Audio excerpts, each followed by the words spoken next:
And welcome back to our channel Bioverse the universe of biology. और हमारे channel पर चल रहा है toppers revision series for BSc second semester. तो अगर आप बीएससी सेकेंड सेमेस्टर के स्टूडेंट हो तो बिल्कुल अपना टाइम यहाँ पर आप अच्छी जगह इन्वेस्ट करिए, चैनल को सपोर्ट करिए और वीडियोज़ अच्छी लगें तो लाइक, सब्सक्राइब और शेयर करिए।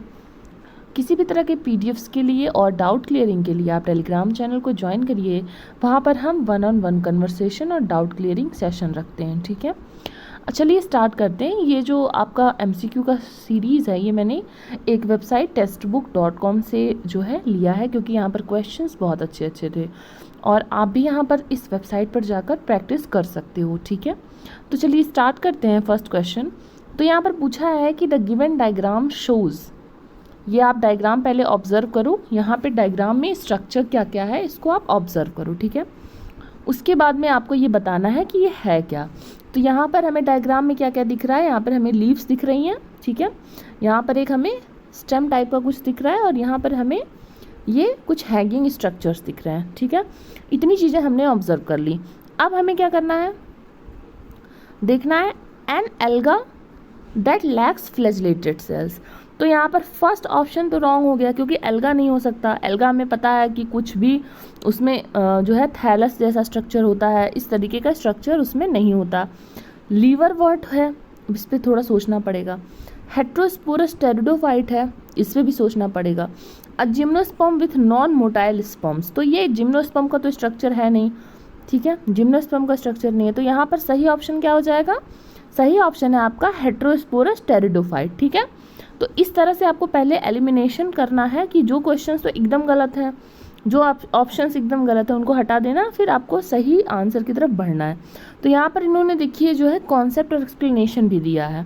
अब इन्होंने बताया है कि जो गिवन डायग्राम है वो किसका है, साल्विनिया नाम के स्पीशीज़ का है।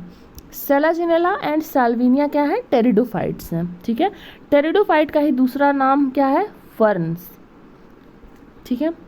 Pteridophytes are the first terrestrial plant to possess vascular tissues. Pteridophyte के बारे में स्पेशल बात क्या है कि वो पहले ऐसे लैंड प्लांट्स हैं जिनके पास वेस्कुलर टिश्यू है, मतलब xylem and phloem. In pteridophyte the main plant body is a sporophyte which is differentiated into true roots, stems and leaves. तो यहाँ पर आप देखने की कोशिश करिए कि जो है ट्रू लीव्स हैं, यहाँ पर ट्रू लीव्स हैं। साथ में ये देखिए ये स्ट्रक्चर जो था क्या था, ये स्टेम था, ठीक है। और ये यहाँ पे जो हैंगिंग स्ट्रक्चर्स हैं ये क्या है, ये रूट्स हैं। तो ये है sporophytic body of a pteridophyte, okay. Now explanation, the majority of the pteridophyte produce all the spores of similar kind, such plants are called homosporous. मतलब जब प्लांट में एक जैसा स्पोर बने, साइज में एक जैसा स्पोर बने तो उसे क्या कहते हैं, होमोस्पोरस कहते हैं, ठीक है। लेकिन यहाँ पर सेलाजिनेला और सेल्विनिया ऐसे टेरिडोफाइट हैं जो दो तरह के स्पोर प्रोड्यूस करते हैं, मतलब एक बड़ा स्पोर प्रोड्यूस करेंगे और एक छोटा स्पोर प्रोड्यूस करेंगे। जब यहाँ पर मेल और फीमेल दोनों जो है एक ही साइज के स्पोर प्रोड्यूस कर रहे हैं तो उसे होमोस्पोरस बोला जा रहा है। लेकिन जब मेल और फीमेल के स्पोर के साइजेस में डिफरेंस है तो उसे हेट्रोस्पोरस बोला जा रहा है। The mega spores and microspores germinate and give rise to female and male gametophyte respectively, ठीक है। मेगा और माइक्रोस्पोर जर्मिनेट करेंगे। मेगा स्पोरोफाइट जो है वो फीमेल गैमेटोफाइट को डेवलप करेगा या राइस देगा, और माइक्रोस्पोर जो है यहाँ पर मेल गैमेटोफाइट को राइस देगा, ठीक है। Most of the pteridophyte produce a single type of spore and are called homosporous. लेकिन यहाँ पर सेलाजिनेला और साल्विनिया जो है एक्सेप्शन है, क्योंकि ये क्या है, ये हेट्रोस्पोरस है, ठीक है। तो हमारा ये आंसर हो गया heterosporous pteridophyte. Let's move on to the next question. Next question है अ प्रोथैलस इज, प्रोथैलस से आप क्या समझते हैं, a structure in pteridophyte formed before the thallus develops, ठीक है।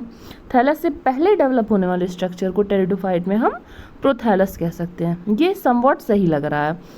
फिर सेकेंड ऑप्शन पे आते हैं, बट अभी हम कुछ डिसीजन नहीं लेते, सेकेंड ऑप्शन पे आते हैं। A sporophyte free living structure formed in pteridophyte, ठीक है।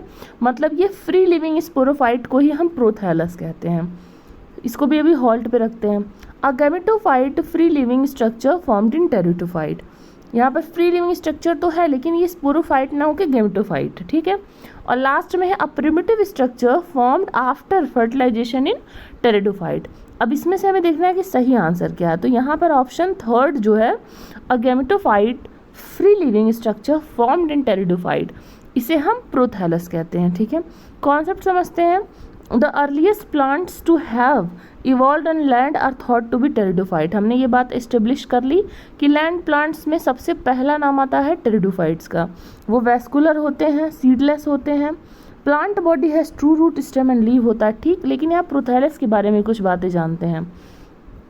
Prothallus is a free living mostly photosynthetic thalloid gametophyte. ठीक है, फ्री लिविंग है, फोटोसिंथेटिक है और थैलॉइड गैमेटोफाइट है, मतलब कि इसका डिफाइंड स्ट्रक्चर नहीं होगा, लीफ, स्टेम, रूट अलग अलग नहीं होंगे इसके। ठीक है ना, ये ऐसे एक जैसे रिक्शा का स्ट्रक्चर होता है थैलस जैसा, वैसे ही ये भी होता है।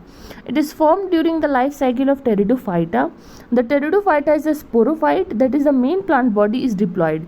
तो यहाँ पर देखिए स्पोरोफाइट जो होता है, ठीक है, ये होता है मेन प्लांट बॉडी और ये होता है 2n या फिर डिप्लॉयड। ये राइज देता है गैमेटोफाइट को, जो कि क्या होगा आपका प्रोथैलस कहलाएगा जब वो फ्री लिविंग हो जाएगा। मतलब जब तक गैमेटोफाइट स्पिरोफाइट से न्यूट्रिशन ले रहा है, डिपेंडेंट है, तब तक आप उसको गैमेटोफाइट कहेंगे, लेकिन जैसे ही ये फ्री लिविंग हो जाएगा तो हम इसे प्रोथैलस बोलेंगे। The germination of spore is exosporic, मतलब कि सॉइल में जर्मिनेशन होता है। जो स्पोरोफाइट हमारा स्पोर प्रोड्यूस कर रहा है उसका जर्मिनेशन सॉइल में होगा। The spores germinate to form gametophyte which is haploid. तो स्पोरोफाइट टेरिडोफाइट का डिप्लॉयड होता है, गैमेटोफाइट हैप्लॉइड होता है। The gametophyte formed is called prothallus and it is independent as the germination place outside the sporophyte body in the soil. तो बस इस वजह से कि गैमेटोफाइट जो होता है वो फॉर्म कहाँ हो रहा है, बॉडी के बाहर, मतलब बॉडी पे बिल्कुल डिपेंडेंट नहीं है, इसलिए उसे हम क्या कह रहे हैं, प्रोथैलस। ठीक है, तो थैलस आपका क्या हो गया, उसका कॉन्सेप्ट समझ में आ गया, और हमारा गैमेटोफाइट क्या हो गया, इसका कॉन्सेप्ट समझ में आ गया। नेक्स्ट क्वेश्चन पे चलते हैं। ये देखिए, ये स्ट्रक्चर है आपके एक गैमेटोफाइट का, प्रोथैलस गैमेटोफाइट का। ठीक है ना, यहाँ पे कुछ भी लीफ, स्टेम और रूट देखिए अलग अलग डिफाइंड नहीं है, लेकिन ये आपका फ्री लिविंग है और ये अपना न्यूट्रिशन खुद ही प्रोड्यूस कर रहा है। थर्ड क्वेश्चन देखते हैं। स्ट्रोबिलाई और cones are found in, strobili या फिर कोन्स किस में फाउंड होते हैं। स्ट्रोबिलाई समझ रहे हैं आप, स्ट्रोबिलाई जो कोन्स होते हैं रिप्रोडक्टिव ऑर्गन होता है किसी प्लांट का। तो ये किसका कैरेक्टरिस्टिक फीचर है, अब आप ध्यान लगाइए, मर्केंशिया में होगा। मर्केंशिया क्या है हमारा, ब्रायोफाइट है। ये बात आपको याद रखनी है, आपको स्पीसीज याद रखनी पड़ेंगी वरना आपको दिक्कत होगी। ठीक है, एक्विसिटम है, एक्विसिटम क्या है आपका, एक्विसिटम आपका टेरिडो है। ठीक है, सेल्विनिया हमने टेरिडो देखा भी, और यहाँ पे टेरिस है जो कि भी टेरिडो है। ठीक है, तो हमें देखना है कि इसमें से कौन किस में मतलब पाए जाते हैं। तो इसका सही ऑप्शन है इक्विसिटम। इक्विसिटम में जो है स्ट्रोबिलस पाए जाते हैं। स्ट्रोबिलस में स्पोर्स लगे होते हैं, माइक्रोस्पोरेंजिया और मेगास्पोरेंजिया सब लगे रहते हैं। ठीक है, तो सेकंड ऑप्शन सही है। स्ट्रोबिलाई और cones are reproductive structure found in the gymnosperms, they are found in non flowering plant. अब देखिए स्ट्रोबिलस जो है वो कैरेक्टरिस्टिक फीचर है जिम्नोस्पर्म का। आप पूछेंगे एक्विसिटम में कैसे पाया जा रहा है। एक्विसिटम जो है वो एक तरह से एडवांस टेरिडोफाइट है। ठीक है, तो जब एडवांस कोई चीज़ करती है, मतलब यहाँ पर अगर टेरिडोफाइट का कैरेक्टर है और यहाँ पर जिम्नोस्पर्म का कैरेक्टर है, तो इक्विसिटम कहीं यहाँ पर लाई करता है। ठीक है, तो कुछ कुछ चीज़ें उसकी जिम्नोस्पर्म से मिलती जुलती हैं, एडवांस्ड टेरिडोफाइट है। अब यहाँ पर एक्सप्लेनेशन दिया है कि एक्विसिटम को नॉर्मली हॉर्स टेल कहा जाता है, ये होमोस्पोरस टेरिडोफाइट है, और जो स्पोर्स होते हैं वो सिमिलर होते हैं और होमोस्पोरस होते हैं। ठीक है, और एक्विसिटम में ही पाया जाता है स्ट्रोबिलस। अब ये तीनों क्यों नहीं है ये भी देख लेते हैं। मर्केंशिया जो है, पहली बात मर्केंशिया थैलस बॉडी है। ठीक है, डिफ्रेंशिएटेड रूट, स्टेम और लीव है ही नहीं। सेकेंडली आप देखिए सेल्विनिया जो है ये क्रिप्टोगैम है, मतलब इसके पास फ्लावर और सीड नहीं होता। ऐसे ही टेरिस भी जो है क्रिप्टोगैम है, इसके पास भी फ्लावर और सीड नहीं होता। तो हमारा सही ऑप्शन क्या हो गया, एक्विसिटम। मैं यहाँ पे जितने भी टर्म्स ले रही हूँ नाम, अगर आपको इन टर्म्स में से कोई टर्म नहीं पता तो ये आपका जो है एफर्ट रहेगा कि आप उस टर्म को पता करने की कोशिश करिए। ठीक है, इस तरह से आपका पूरा रिवीजन हो जाएगा क्योंकि सब कुछ इंटर रिलेटेड है। ये डायग्राम देखकर आपको अच्छे से समझ में आएगा, ये हमारा स्ट्रोबिलस है और ये देखिए ये इसका पूरा स्ट्रक्चर है। यहाँ पर सारे रिप्रोडक्टिव स्पोर्स होते हैं। ये थोड़ा और क्लोज लुक है, ये देखिए, ये आपके यहाँ पर देखिए छोटे छोटे स्ट्रोबिलाई लगे हैं ना, ये जो है यही आपके कोन्स प्रोड्यूस करते हैं, स्पोर्स प्रोड्यूस करते हैं, ठीक है।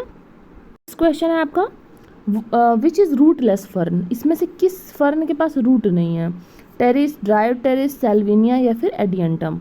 तो इसका सही जवाब है आपका सैल्विनिया। सैल्विनिया के पास रूट नहीं पाए जाते। इसका एक्सप्लेनेशन क्या है, पहले तो देखते हैं कि हमारा जो है सैल्विनिया कहाँ गया। हाँ, सैल्विनिया के पास जो है रूट्स नहीं है, ये इसकी कैरेक्टरिस्टिक फीचर है। किसी भी स्पीशीज़ का आपको कुछ ना कुछ ऐसा डिफाइनिंग कैरेक्टर मिल जाएगा, ठीक है ना, उसके ऊपर आप ध्यान देने की कोशिश करिए।